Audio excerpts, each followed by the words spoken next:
Rural Americans deserve access to the best of what our nation has to offer, especially health care. Across every state and every community, America's rural hospitals are the first line of defense, protecting our families, neighbors, and loved ones. No matter where you live, hospital care doesn't clock out. They're there 24 hours a day, 7 days a week, 365 days a year. Each year, America's over 5,000 hospitals care for millions of patients, providing 24/7 emergency care, delivering babies, cancer treatments, and other life-saving care that patients rely on. Behind every one of those patients are doctors, nurses, and caregivers working tirelessly to keep people healthy and safe. Hospitals are our community's lifelines. They employ our neighbors and keep our families healthy. But now, some in Congress are threatening access to care. Tell Congress, protect patient care to keep America strong. Don't cut rural health care. Feisty, fearless, and fair. She's an Emmy-winning journalist from the White House to war zones, telling all sides of the story. This is the Rita Cosby Show. I know your name is Rita, 'cause your perfume is smelling sweet. Since when I saw you down on the floor. Guitar. Breaking news. And tonight on the Rita Cosby Show, some big updates about the war against Iran. The USS Bush, which is the third U.S. strike carrier group, is going to be deploying to join the war on Iran. It's getting retrofitted and a whole bunch of other things geared up and ready on the East Coast and will be going en route to the Iranian theater. Also, the USS Gerald Ford is already there. It was seen in the Suez Canal earlier today.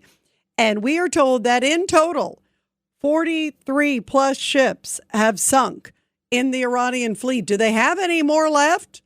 President Trump is calling for an unconditional surrender by Iran, but Iran so far is saying no deal. Their Navy seems to be destroyed with those ships that we talked about, the air defenses. What's left? Well, apparently Russia is now getting into the act that apparently Russia is giving Iran intel to target American forces. How nice is that? Good old Russia. And so far, no evidence that China is doing that, but China is also another close ally. It's sort of China, Russia, and Iran, that group together. But Russia so far reportedly is giving information of locations of U.S. targets. How despicable. And here is President Trump a little bit ago talking about the success. And it's been less than a week. Here it is. The United States military, together with the wonderful Israeli partners, continues to totally demolish the enemy far ahead of schedule and at levels that people have never seen before, actually.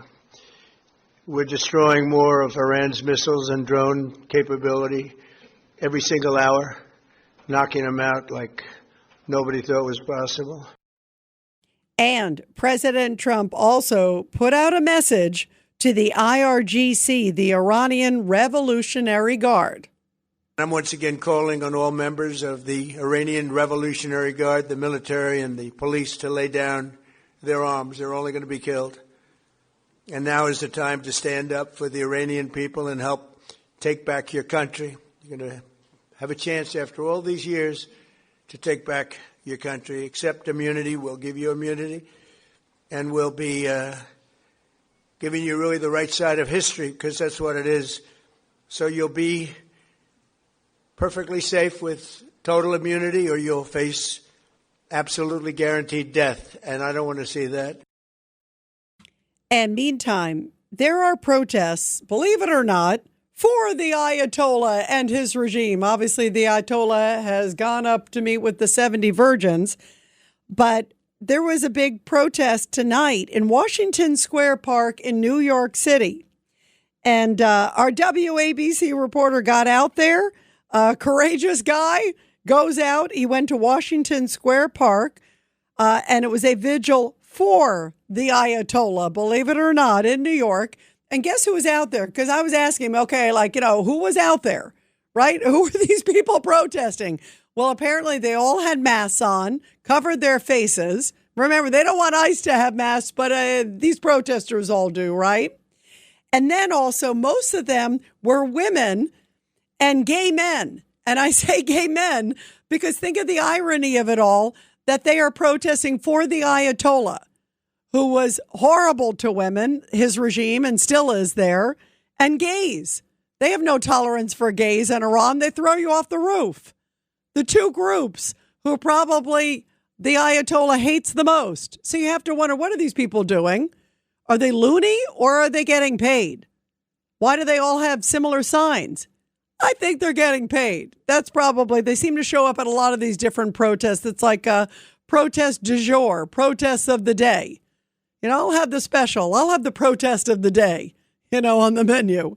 That's what it seems to be. But they were pretty feisty. And here's a little bit of them talking to our great reporter who was out there at Washington Square Park just a little bit earlier tonight. Can you leave? What are you doing here? You're clearly not here to fight. All you're doing is don't touch me, don't push me. I'm not touching you. All you're doing is coming in here and being a problem. I'm not even talking, I'm literally just recording. It's my job. It's my full-time job. 15 videos of that It's my full-time job to record. You have gotten 15 videos. I have to stream this whole thing. That's what I'm doing. That's a stupid job. You've It's literally a really gotten, fun job. you've gotten 15 videos I just finished over there. streaming. You've gotten footage. I've seen you get your footage. Trust. Ask them if I was just streaming. I'm a digital reporter in the city. I don't know what to tell you guys. It's my job. All you've come in here is and push people around and try to get your footage. You've gotten 15 videos. Why aren't you harassing any other reporter that's here? Because you're the one making a problem. But I haven't. This is my first time that I've spoken to anybody at this whole event. So. That's untrue. Who did I speak to? Yeah, I told you to stop pushing me before. No, because I literally wasn't pushing you. Yeah, you walked into me a dozen you times. Came in here. You came in here. Just leave me alone. I'm allowed to. Whatever. I'm not going to argue with you. Everyone who's here just trying to cause a problem. They seem like a real friendly crowd. You can tell they got a really warm reception. And it reminds us a little bit of some of those who were earlier in the week in Times Square chanting this. Stop bombing Iran now! Stop bombing Iran now! We want justice, you say how? We want justice, you say how? Hands off Iran now! Hands off Iran now! No war with Iran! No war with Iran! No war with Iran! No war with Iran! No war with Iran! No war with Iran! At least they're in sync. I'll give them that. And they had some good rhymes there. But who are these people that are out there? And again, who is paying them? Who's organizing these people? Who in their right mind would ever go out there and say, I'm going to protest for a modern day Hitler? That's really a noble feat. And here is British Iranian actress Nazanin Bonaidi. And she asks, where are the college protesters protesting the Iranian regime? She asks an interesting question. She's seeing all these protests around the country and in different places. Listen, there are a lot of people out there that are cheering for Israel, cheering for America, cheering for President Trump for taking this action against this repressive regime. But she also wants to know, where are these people on college campuses that always talk about human rights and women's rights and rights for all? And yet now they're silent.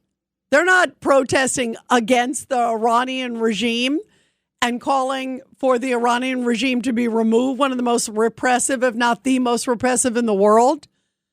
No. And she noticed that, and she pointed out the hypocrisy. Take a listen.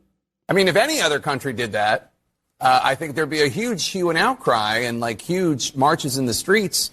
Iran does it, and there really isn't that result in the progressive community. What do you make of that?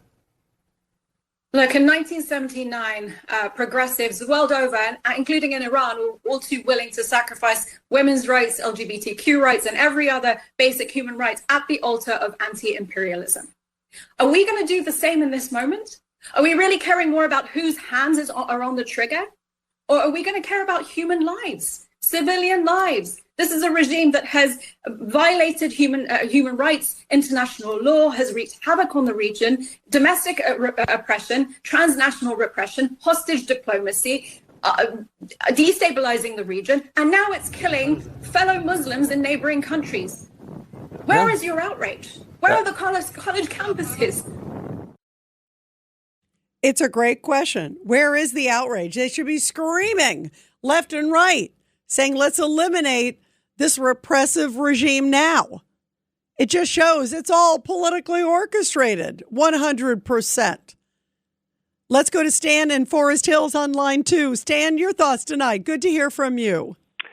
Let me explain something about this war, which you're not going to hear from the current occupant in the White House. It ain't going to take a week. It ain't going to take 4 weeks. It's going to take 3 to 4 years, simply for this reason. He bombed, Israel helped, and he made a statement, surrender. These people will never surrender. They haven't surrendered. You'd think, what has been done to them, their leadership, they would surrender. No, they're not going to surrender. And that's one of the main points here. If we've learned anything about the Middle East, when we went into Iraq and we took out Saddam, we won that thing. We had hundreds of thousand troops. Nothing came of it.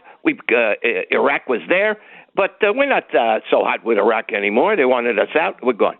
We helped, President Bush helped Kuwait to some extent, and that's okay too. Nothing happened there very much. But now we're here, and this is the big enchilada. I agree. I can't stand Trump and everybody. I hate him, but I'm glad he did go do what he did. But they haven't surrendered. Now it's true. It's been a week, 10 days, but this ain't going to take a week. It ain't going to take 4 weeks. It's going to take maybe a year. And I heard someone said we should put troops on the ground. That is a disaster. Did we learn anything when Ronald Reagan had 200 troops and were wiped out? I think it was in Lebanon. I forgot which one it was. Was it Lebanon? I don't know. 200 troops killed.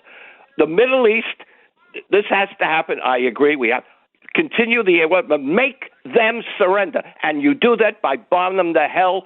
I don't care about Tehran. And let's make this point. The people of Iran haven't done a damn thing in 15 or 20 years. Nothing. Have we heard? Nothing.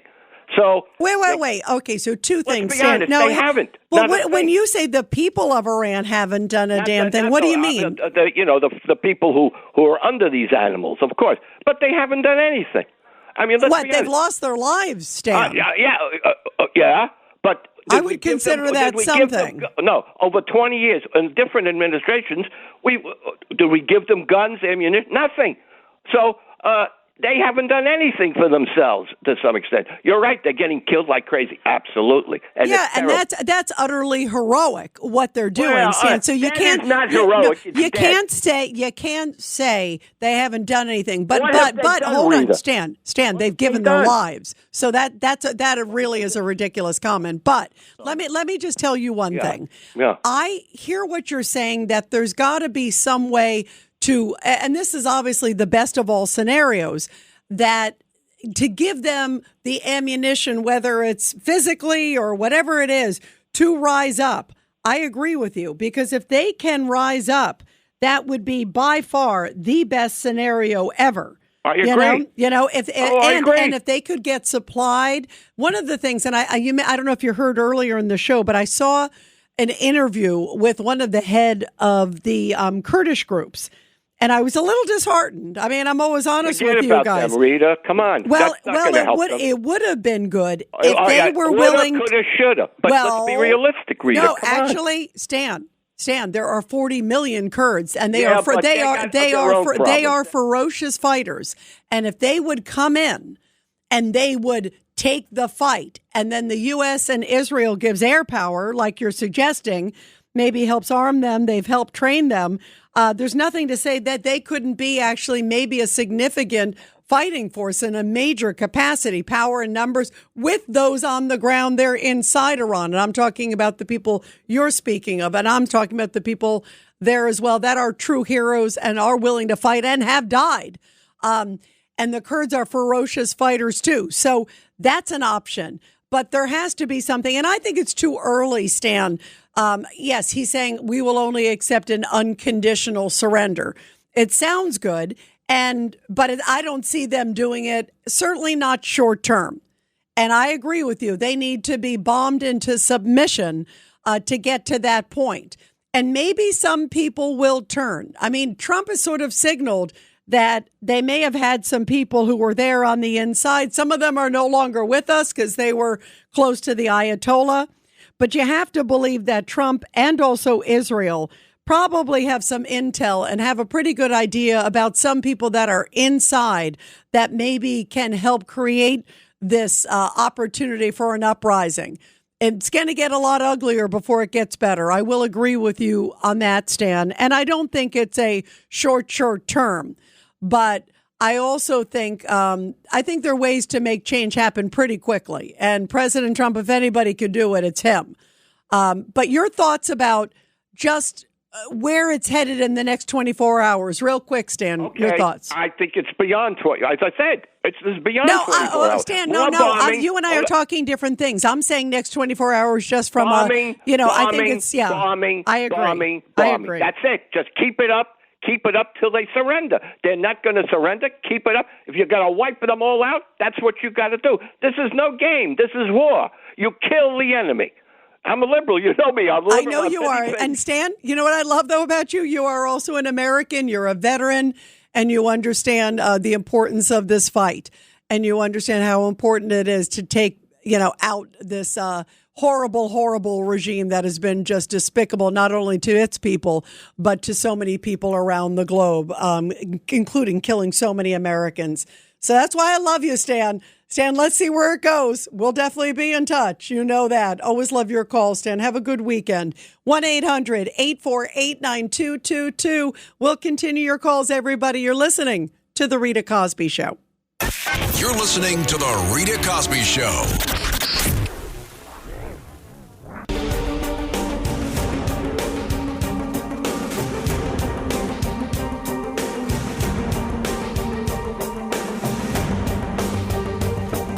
This is The Rita Cosby Show.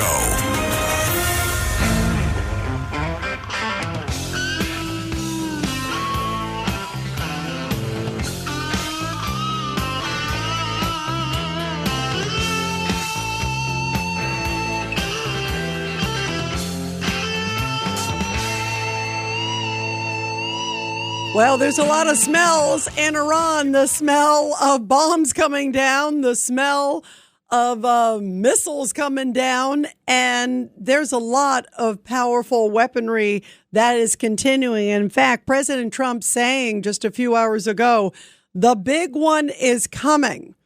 So you have to wonder, what is the big one? 1-800-848-9222. You just heard from Stan. Stan said, listen, he applauds what President Trump is doing for taking out the Iranian regime. But he says we got to bomb the heck of them to get them into submission. They're not there yet. But when will they be there? That's the big question tonight. 1-800-848-9222. Let's go to Don in New Jersey, line 1. Go ahead, Don, your thoughts. Oh, yeah. Hey, Rita, thanks for having me. It's been great listening to everybody. I just, I can't echo enough.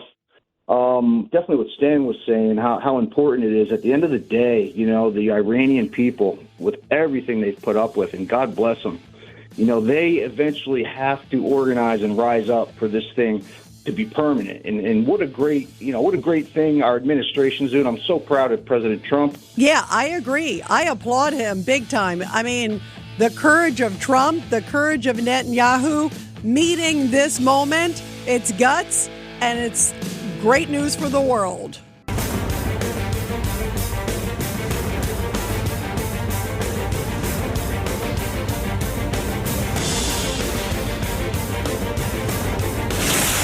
Rita Cosby is on.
And you are listening to the Rita Cosby Show. We like playing a little bit of music on a Friday night. It's a little fun.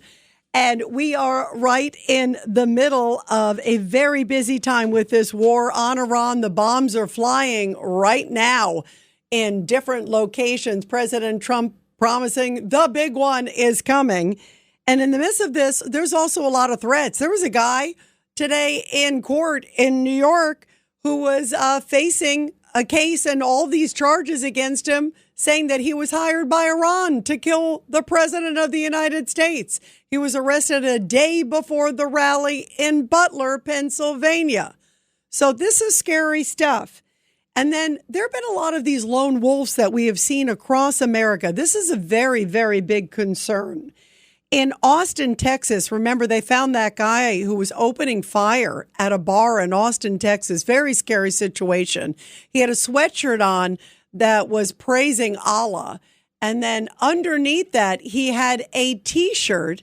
And the T-shirt was a T-shirt with Iran. Then they went to his house. They found all this material praising Iran at his home. So, you know, this may have been someone who acted on his own, obviously had mental health issues, may have had violence issues, may have had connections to Iran. It's still being investigated. But earlier, just a little bit ago, they put out the video of body cam when the officers came on the scene. And I'm telling you, we are so lucky to have great police officers.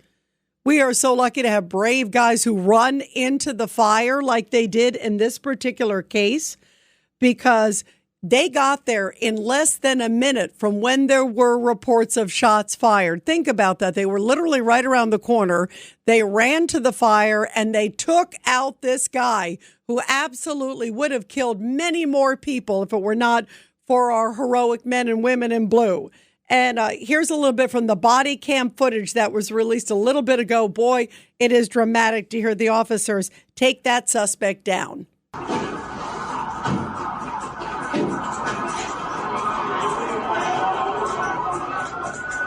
I'm with you. I'm with you.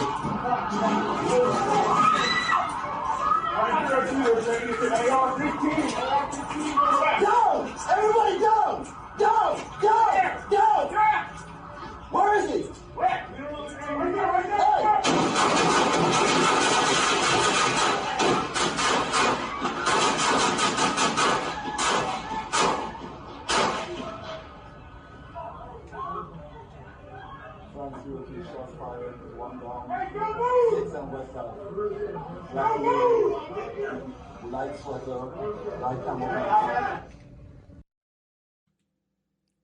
Wow, that is so dramatic to hear that. Hear all the shots being fired to take out that guy. Thank goodness he is no longer with us. And earlier this week on Cass and Cosby, I talked with James Galliano. John and I were talking with him, former FBI special supervisory agent, and he talked about the threats to America right now. Absolutely, and the four main ones, and it really doesn't change, are Russia, China, North Korea, and you guessed it, Iran. And obviously, with the ramped up war that's going on over there that the United States and Israel are conducting against the Iranian mullahs over there, it certainly brings more threats to the homeland. Look at what just happened in Austin, Texas. We had a man with a hoodie on that said "Property of Allah," that had a T-shirt under the hoodie that had an Iranian flag on it. He fired from his vehicle with a pistol, struck a number of young people that were out celebrating on a weekend. Then he parked his vehicle, jumped out with a semi-automatic rifle, and fired some more. Blessedly, the Austin police interdicted him. But these kind of acts now, was this directed or was it simply inspired? These are the kind of things I think that the Department of Homeland Security, FBI, and law enforcement writ large really have on their radars right now. Yeah, there is a lot that they are watching out for, these lone wolves that are inspired often online, that are inspired when war situations, Islamists that are in our country. Think about Joe Biden had a wide open southern border. My goodness, you guys, anywhere from 12 to 20 million people. There are many people that just came in. They're gotaways that were totally unchecked, unvetted. We have no idea who's here. How many sleeper cells are in this country? That is a big, big concern and should keep everybody up at night. And you think about also, this goes on, of course, anytime, but especially when we're dealing with a war with Iran, which is sponsoring so many of these different terrorist cells and different terrorist groups and individuals around this country. And Iran seems like they're not going anywhere, at least in the short term. That very well may change. You know, Iran always has this sort of rhetoric like, oh, we're fine, we're big and bad, and we're here to stay. And then who knows where it's going to go. But for now, Iran is saying they're holding firm. And in fact, you got to hear this one. I call this guy the Baghdad Bob, because the Iranian foreign minister says he is ready for U.S. ground troops to invade. You got to hear this exchange. This is a classic. This is Iran's foreign minister on American television. Listen to this. And I asked Iran's foreign minister about whether his country is prepared for a possible ground invasion from American troops. Watch this. President Trump has not ruled out boots on the ground in Iran. Are you afraid of a U.S. invasion in your country? No, we are waiting for them. You are waiting for the U.S. military to invade the ground troops? Yes, because we are confident that we can confront them, and that would be a big disaster for them. So you're saying that Iran is ready and willing to take on the U.S. military if there were to be ground troops? Well, we were ready for this war even more than the previous war. So you can see, the quality of our missiles, how much they are upgraded after the last war, because we learned lots of lessons. And we are prepared for any other eventuality, even, a ground invasion. So our soldiers are prepared for any scenario. When I said that we are waiting for them, it didn't mean that we are waiting for continuation of the war. No, but we have prepared ourselves to confront with any scenario, with any eventuality, any possibility, and we know that we can handle that.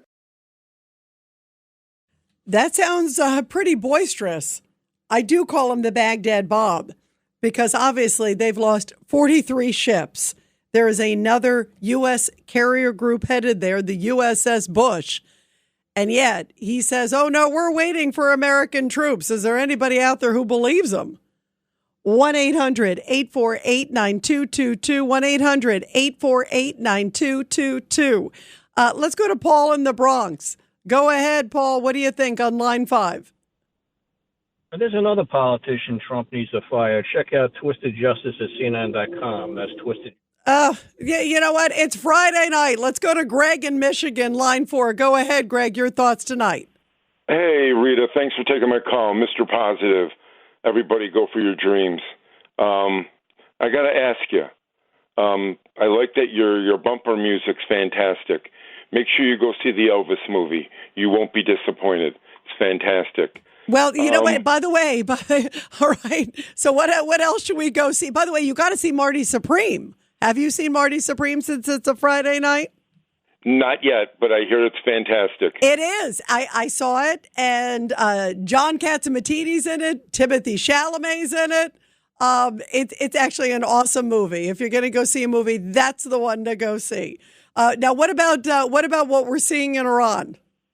I've got to ask you. I love my man Chris Cuomo, but I guess Israel is going into Lebanon.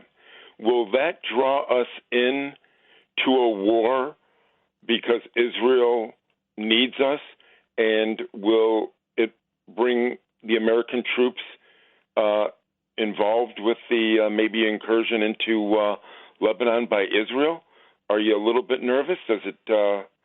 Have you heard that? You know what? That's actually a really good question, Greg.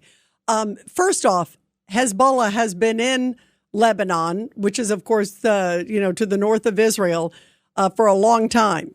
And they've been a thorn in Israel's side for a long time. So this doesn't change any of the dynamics there. And remember, after October 7th, Israel was fighting with, in Gaza and going up against Hamas in Gaza in the south. And then in the north, they were going up against Hezbollah, which is a major proxy, as is Hamas, of Iran, which is, again, all tied to Iran. So it's still all one and the same. And Israel definitely expected that somehow Hezbollah would try to get into the fight, and they did. They started firing on Israel just a few days ago, and Israel was prepared for that, as they always are, but especially now. So far, I haven't seen anything that really changes the dynamic. I think Israel is well prepared for whatever they need to do to take out as much as they can in Hezbollah. And they've been masterful with their intelligence against Hezbollah and Hamas, and obviously with the head of the snake, Iran. So I don't see that happening short term, Greg. I see that being Israel's fight right now. And they seem to be taking the fight a lot to Hezbollah. I mean, you see like all of these plumes of smoke, even in fact, in the last few hours over Beirut. So I think right now it's the same situation Israel has been dealing with for a long time. The question is, we know that sort of Russia's giving this intel. We haven't heard of anything with China yet. And still, does Iran have any sort of capability that we don't know of? And the big question actually that Stan brought up is, when could unconditional surrender happen? And will it happen from Iran? Or are these people just such fanatics like the kamikazes in World War II that were willing to, die for the cause like they did in Pearl Harbor? These people are definitely fanatics, and they are definitely religious zealots and, pure Islamists. With that, I do believe think it's noble to die for the cause, and that makes that enemy a lot more difficult. And maybe any other place would say, okay, I surrender by now, but it may take a little bit longer for sure, I think, until the Iranian regime gets to that point. I don't think they're there yet. I think we have to be realistic. But that's a great point, Greg. Thank you very, very much. Let's go to Eddie in Babylon. Line 1, Eddie, good to hear from you. So, Ed Foreman, I will never pull you my Danish-Polish cousin again. You're always going to be Saint Rita. Hey, thank you, Eddie. Thank you. I love when the caller said that earlier, and you knew I knew right away what that meant. You are branded. You are branded. I'm telling you. I am branded. That's it. By the way, I'll take that beautiful branding. Thank you, Eddie. Oh, you're welcome. So, I have my brother-in-law's Persian. So I don't know if all the radio listeners know, what Persia is, but that was the empire before Iran. Great in mathematics, the hugest army, just a great civilization. Yes. And his sister got raped in Iran, and the penalties for rape is they dig a hole and they put you into shoulder height and they throw stones at you. So what are the listeners listening to right now? What do they think? So the man that got raped, he raped a woman, right? My sister-in-law, he was stoned. No, she was stoned for being raped. And this is how inverse the country is. Barbarians. I'm really shocking, Eddie, but you're right. Wow. It didn't happen because his father was a religious cleric on like a Sufi, a very good one, and they begged him, so she took care of them, until their death. And he even snuck in the country and saw them and got stuck, and he got pulled off the plane 12 times, and they go to the mayor's office with the uncle, and the mayor pulls his drawers open. His desk is, my drawers are empty. They're empty.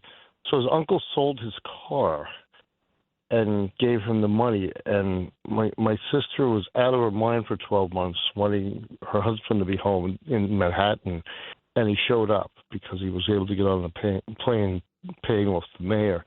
But, I mean, we have to do all we can. Boots on the ground, bombing. I know the CIA has intel in there, right? We know. Believe me. We do all we can, but we can't give up on these nice people. I've known so many Persians, and they're just loving. They're like Filipinos when my father fought in the Army Air Corps, World War II. Filipinos are the most wanted certified nursing assistants anywhere. They're just super special people, and the They people are. who ran have just suffered so many years. They really have. I love speaking with you. You know, Eddie. I just want to say, first of all, what you just said really is moving, and it's so important to hear what you are saying, and of the brutality of that regime, and just how special and beautiful the Persian people are, the people of Iran are.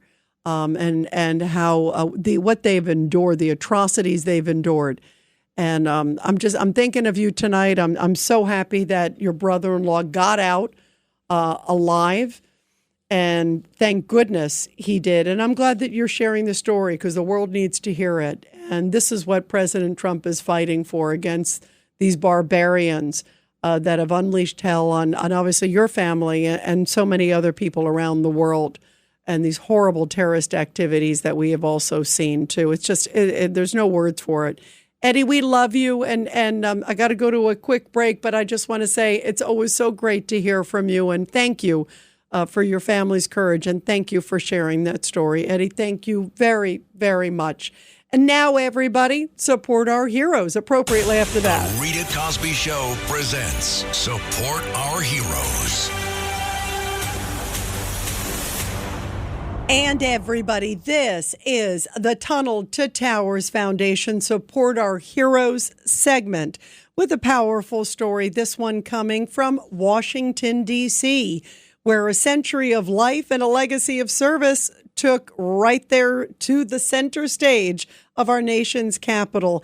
And Republican Senator Ashley Moody of Florida honored veteran Dwayne Bruton, who is Florida's oldest living World War II veteran, get this, on the occasion of his 109th birthday. The veteran served as a private in the U.S. Army from 1944 to 1945, and during his deployment, he was stationed in France, where he was wounded in action. And during her remarks, the senator emphasized the importance of acknowledging the dwindling numbers of survivors from the greatest generation. And happy birthday, 109 years old, veteran Dwayne Bruton. And everybody, help America to never, ever forget our great veterans and their incredible families.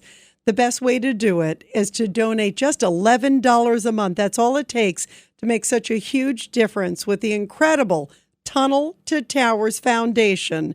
Be sure to check them out at T2T.org. That's T, the number 2, T.org. You're listening to The Rita Cosby Show.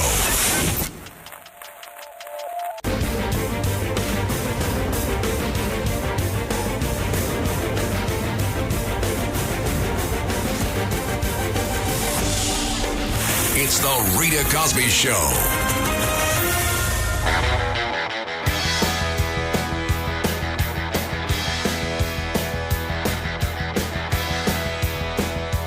And tomorrow, President Trump is going to attend the dignified transfer of the U.S. service members that were killed during Operation Epic Fury.